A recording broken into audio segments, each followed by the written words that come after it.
3장. 악마란 무엇인가? 사랑하는 마음으로 아이보다 더 소중히 다루라. 적대적인 신과 악마가 눈앞에 나타나면 내 주위로 그들을 다정하게 에워싸게 하라. 마칭 납드론. 내가 처음 마날리에서 게지엔으로부터 초드를 배운 지 20년이 지난 1985년에 그 수행을 내 개인 생활에 연결시킬 수 있는 일이 예고 없이 일어났다. 나는 이탈리아에서 6년을 살았는데 치아라의 죽음 이후 5년이 흐른 후 계속되는 남편의 외도와 약물 중독으로 인해 끊임없이 발생하는 문제들은 나에게 결혼 생활을 더 이상 지속할 수 없다는 판단에 이르게 하였다. 이혼으로 이르기 전 별거 기간에 나는 초드의 힘을 몸소 체험하게 되었다. 이혼 소송은 아들의 양육권 문제로 난관에 부딪혔다. 이탈리아 법에 따르면 내가 쌍둥이 중 하나 남은 아들인 코스를 맡아서 기르기 위해서는 이탈리아에서 계속 살아야 한다는 것이었다. 하지만 내가 코스와 함께 이탈리아를 떠나려면 아버지의 동의가 반드시 있어야만 한다는 것이었다. 그는 이를 거절했고 이것은 우리 사이의 가장 큰 논쟁의 원인이었으며 이에 대한 적절한 해결책을 찾지 못하고 있었다. 법원 출석을 며칠 앞둔 어느 날 밤 나는 이 상황에서 내 마음속에 초드 수행법을 한번 실행해 봐야겠다라는 생각이 들었다. 아이들이 잠들어 있을 때 나는 북과 종을 들고 고대의 멜로디로 노래 부르며 초드 수행을 시작하였다. 수행을 하는 동안 처음에는 부처님 그리고 현자와 함께 있는 것을 느끼며 점점 내 자신의 몸이 만물의 양식이 되는 넥타로 변하게 되었다. 이 넥타는 두려움 등에 의인화된 많은 종류의 손님에게 자비로운 마음으로 제공되었다. 나는 내 남편이 손님 중에 한 명으로 방문한 것을 보게 되었고 남편에 대한 두려움을 구체화하였다. 내 몸이 용해되어 사랑과 관용의 넥타로 변하는 상상을 하며 남편이 필요로 하는 만큼 이 넥타를 완전히 마시는 장면을 머릿속에 떠올렸다. 이런 희사를 통하여 자비의 영약을 그에게 제공함으로써 분노뿐만 아니라 아들과 함께 그에게서 벗어나고 싶은 욕구를 일시적으로 내려놓을 수 있었다. 줄다리기 싸움에서 내 줄을 잠시나마 놓을 수 있게 된 것이었다. 또한 나는 무섭게 찌푸린 인상, 삐죽삐죽한 머리, 문어 촉수와 유사한 빨판 모양의 손을 가진 파란 귀신 모습을 한 두려움의 악마도 길들였다. 남편과 두려움의 악마를 열린 관용의 마음으로 길들임으로써 그들에 대한 투쟁심도 풀리게 되었다. 그들을 만족시키고 수행을 마저 끝낸 후에는 적개심으로 인한 긴장이 풀어져서 몇 달 만에 처음으로 평화롭고 편안한 기분으로 잠자리에 들었다. 다음 날 로마의 다른 지역에서 아파트를 임대해서 살고 있던 남편으로부터 얘기를 좀 나누고 싶다는 전화가 걸려왔다. 나는 그 만남을 잊을 수가 없다. 우리는 거실에 놓인 한때 공유했었던 베이지색 면 소파에 앉아 있었다. 창문은 열려 있었고 아침 햇살이 실내를 비추고 있었다. 그는 말했다. 어젯밤 무엇인가가 나를 변화시켰어. 그래서 오늘 아침 당신과 코스를 미국으로 보내주기로 결심했어. 내가 옳지 못한 행동을 했고 그 때문에 당신이 많은 고통을 겪었다는 것도 알고 있어. 당신은 내가 코스를 자유롭게 만나게 해줄 것이고 가능한 한 그 아이 인생에 내가 한 부분이 되는데 도움을 줄 거라고 믿어. 나는 경악과 불신의 시선으로 그를 바라보았다. 이것은 종래의 입장과 180도 다른 것이었다. 무슨 일이 일어났던 것일까? 곧바로 나는 전날 밤에 실행했던 초드 수행을 기억해냈다. 그 수행을 통해 몇 달 동안 내가 싸워왔던 투쟁을 내려놓고 남편을 자비로 그리고 내 안의 두려움의 악마를 사랑으로 길들였던 것이었다. 줄다리기 싸움에서 내가 줄을 놓아버림으로써 남편에게도 더 이상의 긴장이 존재하지 않게 되어 그에게 마음을 바꿀 여지를 준 것이었다. 이러한 구체적인 경험을 통해 악마를 길들이는 수행법이 서양 여성이자 한 엄마로서의 나의 삶, 나의 고난에 특별하고 직접적으로 연결된 것임을 처음으로 알게 되었다. 초드 안에서 내가 길들이는 악마가 실은 내 일상생활의 한 부분이라는 것을 깨닫게 되었다.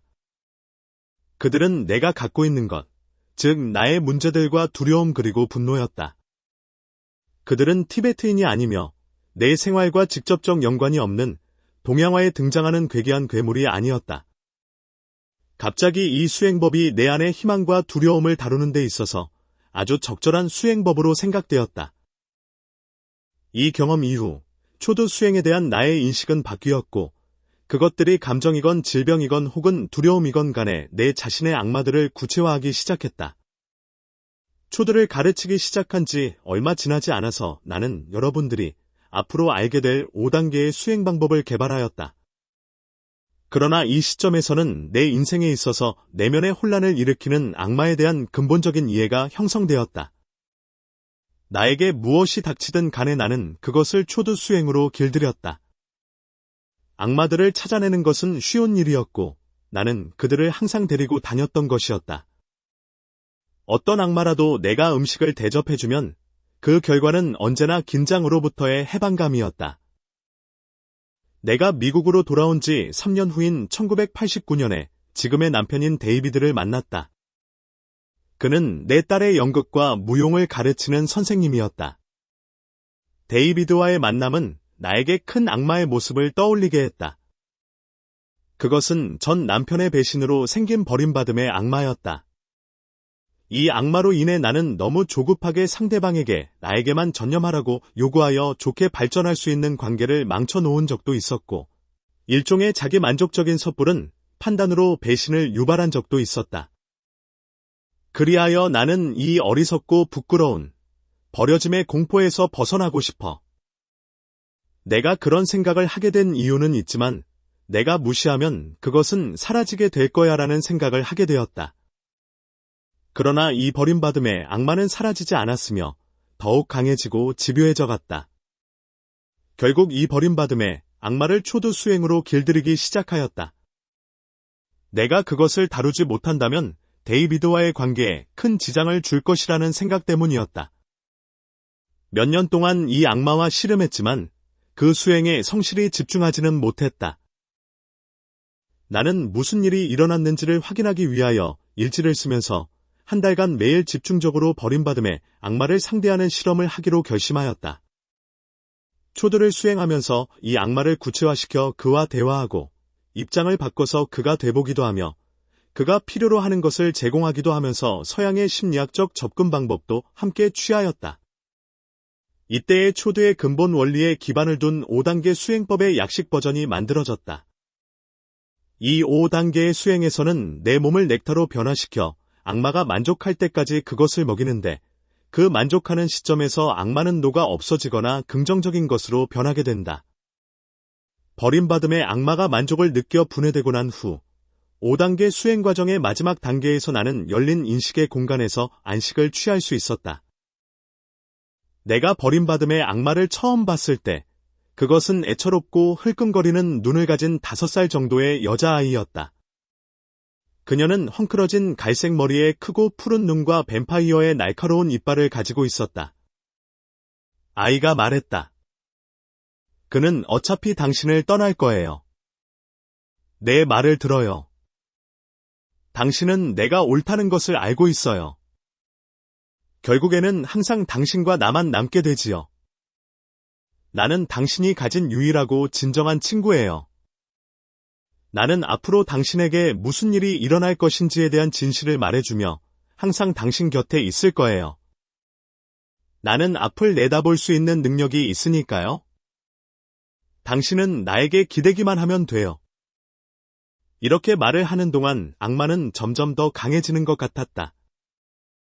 초두와 내가 개발한 수행법으로 아이에게 규칙적으로 음식을 주면서 길들이자 하루하루가 다르게 그 아이는 변하기 시작하였다. 그러던 어느 날 음식을 주기 위하여 내 앞에 불러냈을 때 아이는 더 이상 뱀파이어가 아니었다. 아이는 단지 슬퍼 보일 뿐이었다. 한 달간의 수행이 끝날 때쯤 아이는 연약하고 사랑스러워 보였으며 내가 돌봐준 것을 고마워했다.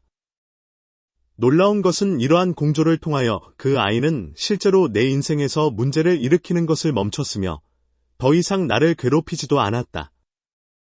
그 당시 나는 그 아이가 내 안의 핵심적 문제로 항상 내 곁에 있을 것이라는 사실을 받아들였지만 실제로 다시 나타나 문제를 일으킨 적은 없었다. 실생활에서도 상황이 변하였는데 데이비드와의 관계는 개선되었고 마침내 결혼하여 현재까지 행복한 결혼 생활을 이어오고 있다.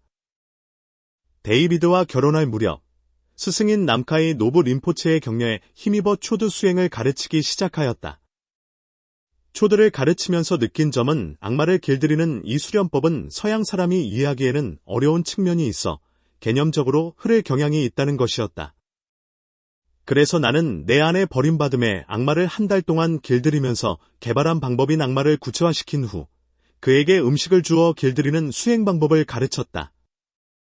또한 단지 이론적인 불교 개념이 아닌 인생에 있어서 실질적인 문제가 되는 악마를 이 방법을 적용하여 어떻게 해결해 나갈 것인가에 대해서도 가르쳤다. 내가 언급하는 이러한 악마들은 유령, 요괴 또는 사탄의 부하가 아니다. 이 악마를 정의해달라는 요청을 받자 마측은 이렇게 답했다. 우리가 악마라고 부르는 것은 사람들을 놀라게 하고 겁을 주며 검은색의 거대한 몸집을 한 물질적으로 존재하는 개체가 아닙니다. 악마는 마음의 해방을 방해하는 그 어떤 것을 의미합니다. 우리 안의 악마는 11세기 티베트로부터 온 고대의 괴물이 아니다. 그것은 현재 우리 안에 있는 집착이며 우리 인생에서 정신의 자유로움을 가로막으면서 문제를 일으키는 것들이다. 우리 안의 악마는 연인과의 갈등, 비행기를 타고 있을 때 밀려오는 두려움 또는 거울 안에 자기 자신을 볼 때 느끼는 불안함으로부터 올 수도 있다. 실패에 대한 두려움이나 담배, 알코올, 약물, 중독 또는 돈에 대한 탐닉 등은 여러분의 특정한 악마가 될 수 있다. 우리에게는 버려질 것에 대한 두려움으로 인해 생기는 악마가 있을 수도 있고, 사랑하는 사람에게 아픔을 주도록 하는 악마가 있을 수도 있다. 식이장애를 가진 사람은 당분과 지방을 함유한 음식을 과다하게 요구하는 악마가 있을 수 있다. 거식증의 악마는 음식을 먹게 되면 실패하는 것이고, 지금보다 훨씬 더 말라야 한다고 끊임없이 속삭인다. 공포의 악마는 높은 빌딩의 꼭대기에 당신은 절대 오를 수 없고 어둠 속에서는 절대 산책을 할 수 없다고 말한다. 대부분의 사람들이 자기는 악마의 존재를 믿지 않는다고 말하지만 그 단어는 흔하게 쓰이고 있으며 그 말을 들을 때는 그것이 무엇을 의미하는지 알고 있다. 예를 들어 어떤 여성이 다른 사람을 시기하는 버릇을 갖고 있다면 사람들은 그녀에게 질투의 악마가 있다고 얘기를 하거나 그를 괴롭히기 위해 그의 악마가 돌아왔다라는 표현을 쓰기도 한다. 악마와 씨름하고 있는 사람이라고 얘기하는 것은 흔한 표현이며 외상 후 스트레스 악마와 싸우고 있는 참전군인이라는 표현도 자주 쓴다. 악마는 궁극적으로 마음의 일부이기 때문에 그 자체만으로는 독자적으로 존재하지 않는다. 그럼에도 불구하고 우리는 악마가 실제하는 것처럼 싸우며 그들이 존재한다고 믿는다. 외상 후 스트레스, 중독 또는 근심과 싸우고 있는 사람에게 물어보면 악마의 존재를 믿는다고 말할 것이다. 악마는 우리가 그들을 지극하건 안 하건 간에, 우리가 그들을 원하건 원하지 않건 간에 우리 인생에 등장한다. 마음이 악마를 실제한다고 인지하여 우리는 그들과의 싸움에 휘말리게 되는 것이다. 우리가 지각하는 내면의 문제들과 싸우는 이러한 습관은 악마들을 약하게 하기는커녕 일반적으로 더 강하게 만들 뿐이다. 결국 모든 악마는 극단을 추구하는 성향에 기인한다. 지각된 적을 지배하려는 성향과 사물을 이분법적으로 보는 성향을 다루는 방법을 이해하고 이러한 악마의 원천을 제거함으로써 우리는 보다 자유로워지게 되는 것이다. 우리는 또한 자기의 악마를 다른 사람에게 투사하는 경향이 있다. 우리가 타인의 가장 싫어하는 면만을 보면 흔히 우리 자신의 악마가 반사되어 돌아오는 것을 보게 된다. 다른 사람을 비난하거나 지배하려고 할 때 우리 자신이 마음속에 품고 있는 악마를 발견하게 될 것이다. 우리가 자신은 마치 어두운 그림자가 없는 것처럼 행동한다면 우리 안의 악마에게 쉽게 제압당하게 된다. 성직자와 사제는 특히 이런 면 때문에 힘들어할지도 모른다. 왜냐하면 그들은 자기 안의 악마를 이미 패배시켰어야 하거나 패배시킨 것처럼 행동해야 되기 때문이다. 하지만 이는 악마와 싸워서 물리치려고만 하는 경향을 심화시키며 그들을 위선과 자기 파괴에 빠질 수 있게 만든다. 예를 들어 그 자신은 공개적으로 변태적인 섹스를 비난하면서 뒤로는 은밀하게 바로 그 변태 성행위를 즐기는 경우가 있을 수 있다. 콜로라도 스프링스에 있는 가장 큰 규모의 복음교회 목사이자 유명한 복음 전도사인 테드 헤가드는 마약 중독, 동성연애, 동성 간 결혼을 반대하는 설교를 하면서도 실제로 그 자신은 덴버의 남창과의 은밀한 성적 관계를 지속했다. 결혼하여 5명의 자녀를 둔 헤가드는 겉으로는 엄격한 이성 간 결혼을 통해 가족을 이룬 남성으로 자기 자신을 꾸며왔다. 그리고는 그 남창을 몇 년 동안 정기적으로 찾아갔다. 그러던 중 그 남창은 텔레비전에서 헤가드가 동성 간의 결혼을 반대하는 설교 장면을 보았다. 그는 헤가드의 위선이 너무나 역겨웠다. 그래서 그는 언론에 테드 헤가드는 3년 동안 자신의 고객이었고 자신에게서 마약도 구입하였다고 폭로하였다. 이로 인해 헤가드는 자신이 직접 세운 교회에서 물러날 수밖에 없었고 그 자신 안에 있는 금지된 욕망의 악마와 싸우기로 결심하고 은둔 생활에 들어갔다. 여기서 중요한 것은 우리 안에 억제하려고 하는 그 무엇을 타인이 구체화시키면 우리는 그것을 조소하거나 비난한다는 것이다. 모든 인간은 폭력적 충동 또는 남의 것을 훔치거나 어떤 사람을 공격하고자 하는 욕망 등의 행동으로 옮기지 말아야 할 것을 하고 싶어하는 충동을 가지고 있다. 그러나 용인되지 않는 충동을 다루는 데 있어서 마음을 억제하는 것만이 가장 효과적인 방법은 아니다.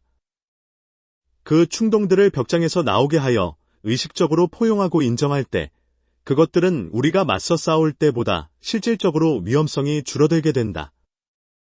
그러한 충동은 감추면 감출수록 더욱 강해질 뿐이다. 즉, 우리가 가두면 가둘수록 그것들은 더욱 사악하고 위험해지는 것이다.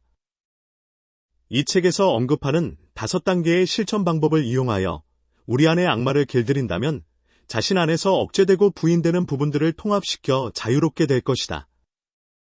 칼 융은 개인적인 어려움을 겪고 있을 때 자신 안에서 억제되는 부분을 구체화함으로써 그를 누르고 있던 내면의 압박을 한층 경감시킬 수 있었다. 그는 자신 안에서 구체화된 부분을 이미지화하여 불러낸 다음 그들에게 궁금한 것을 물어보았다. 나중에 알게 된 일이지만 보통 그들은 스스로 이미지를 만들어낸다. 그러한 과정이 끝난 후에는 내적 혼란이 사라져버린다. 같은 맥락으로 여러분이 자기 내면의 악마를 길들일 때 여러분 안에서 문제를 일으키는 부분을 구체화시켜 그것과 소통하고 원하는 것을 줌으로써 그것을 우리와 통합시켜야 한다. 이렇게 해서 그러한 문제들을 여러분의 마음으로부터 해방시킬 수 있을 것이다. 악마는 항상 넘어야 할 장애물인가? 악마는 우리에게 줄 많은 것을 갖고 있다. 한 가지 예로 악마는 주의 환기용 경고의 역할을 할 수 있다. 우리가 분노, 근심 또는 스트레스가 분출되어 나올 때 그것을 억누르고 싸워 물리치거나 수치스러움을 느끼는 대상으로 보지 않고 주의를 요하는 하나의 악마로 생각할 수 있다. 38세의 교사인 안드레아가 자원하여 타라 만달라에 왔을 때의 일이다. 그녀는 좋지 않은 일을 겪은 것처럼 보였다. 사용할 땔감은 젖어 있었고 오두막집의 굴뚝도 막혀 있었다. 게다가 방은 풀어헤쳐진 물건들로 어지러웠고 그녀의 마음도 너무 혼란스러워서 명상에 집중할 수 없었다. 당시 그녀는 10년 동안 사귄 남자친구와 헤어진 지 얼마 되지 않았었다. 안드레아는 갑자기 그 남자가 너무도 보고 싶었고 그와의 이별이 옳은 결정인지에 대한 회의가 밀려왔다. 그녀는 나에게 세상은 자기를 해치려는 음모를 꾸미는 것 같다고 말하였다. 그녀는 상황이 말끔하게 정리되어 명상을 시작할 수 있기를 간절히 원했다. 안드레아는 깔끔하게 정리된 그녀의 오두막 안방석에 앉아 평화로운 상태에서 명상을 할 수 있어야 진정한 수행을 할 수 있다고 생각하였다. 나는 지금 당신의 외부적인 상황은 진짜 악마가 아니며 이러한 혼란을 하나의 은혜로서 주의를 환기시키는 경고로 바라보라고 용기를 북돋아 주었다. 그녀는 이러한 장애물을 자신에게 해를 끼치는 외부적인 힘이 아닌 희망과 두려움으로 인식하기 시작하였다. 나는 그녀가 겪고 있는 열망, 슬픔, 좌절은 정신 수행에 있어서의 악마적 장애물이 아니고 그녀가 배우고 있는 것을 일어나야만 되는 것에 적용하기보다는 실제로 일어나고 있는 것에 적용하기 위한 초대장으로 생각하라고 말하였다. 나는 그녀를 악마를 길들이기 위한 수행으로 이끌어 그녀 스스로 직접 이러한 악마들을 길들일 수 있는 방법을 가르쳤다. 안드레아는 자신의 악마를 길들인 후에 사물을 바라보는 방식을 변화시킬 수 있었다. 사건을 자신을 해하려는 음모로 보기보다는 초대로 생각하게 된 것이다. 이렇게 함으로써 그것은 그녀의 정신적 성장에 있어서의 동조자로 변환되었다. 또한 그녀는 얼마나 많이 자신의 내적 상태를 외부의 세상 탓으로 돌렸는지 인식하게 되었다. 사람들은 정신적 수행은 평화로워야 한다고 믿는 경향이 있다. 하지만 종종 가장 고통스럽고 굴욕적인 순간에 가장 강력한 깨달음을 경험하게 되는 것이다. 나의 아들인 코스가 25살이 되어 1년 동안의 엄격한 수행에 들어가게 됐을 때 그의 스승인 아좀 림포체가 그에게 말했다. 이걸 기억하라. 좋은 환경에서 명상 수행을 하는 것은 쉬운 일이다. 좋은 수행자는 어려운 상황에서도 수행을 할 수 있어야 한다. 이 말은 수행 중 코스가 내면의 악마를 만났을 때 큰 도움이 되었다. 이것은 단순히 상황을 한탄하거나 생각과 감정으로 인해 압박감을 느끼기보다는 그 상황에 대처하여 그의 악마를 길들이도록 마음을 다잡게 하였다. 우리 인생에 어려움이 닥쳤을 때 우리는 그것을 장애물로 볼 수도 있고 깨달음에 더 가까이 다가가는 기회로 볼 수도 있다. 이러한 도전이 없고 잘못을 인식하지 않는다면 자신에 대한 진지한 성찰 대신 이상적인 상황이 올 때까지 인생을 기다리는 데에 소비할 것이다. 우리 안에서 많은 문제를 일으키는 우리의 적들은 사실은 가장 좋은 스승이며 그들을 악마로 보기보다는 선물로 보아야 한다.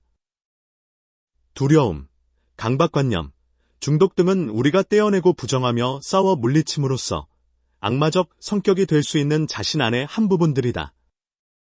우리가 악마들로부터 달아나려 해도 그들은 계속해서 쫓아다닐 것이다. 형체가 없는 악마와 싸움으로써 그들은 더 강해지고 심지어 그들에게 완전히 항복하게 될지도 모른다.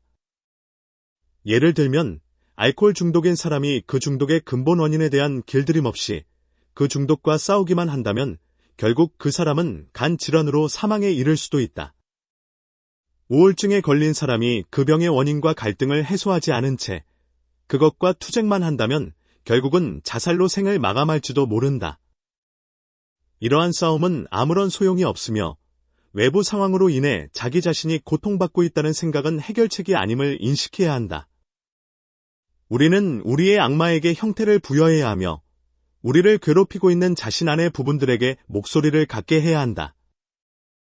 우리는 그들을 포용함으로써 행동의 원천에 도달하게 되고 그 에너지를 동조자로 변환시킬 수 있는 것이다. 이는 우리가 파괴적인 행위로 빠지는 것을 의미하는 게 아니라 우리 안의 근본적인 요구가 무엇인지 확인하는 것을 의미한다. 악마를 길들이는 이 실천 방법은 이러한 변환을 가능하게 해준다. 이 책에서 나는 우리가 변화시켜야 할 것을 묘사하기 위하여 악마라는 용어를 가장 자주 사용하겠지만 여러분 안의 강박적인 열망인 신에 대해서도 언급할 것이다. 우리의 소망과 욕망도 두려움과 마찬가지로 문제를 일으킬 수 있다. 다행스럽게도 신은 악마와 마찬가지로 동일한 5단계의 실천 방법을 통하여 동조자로 변환될 수 있다.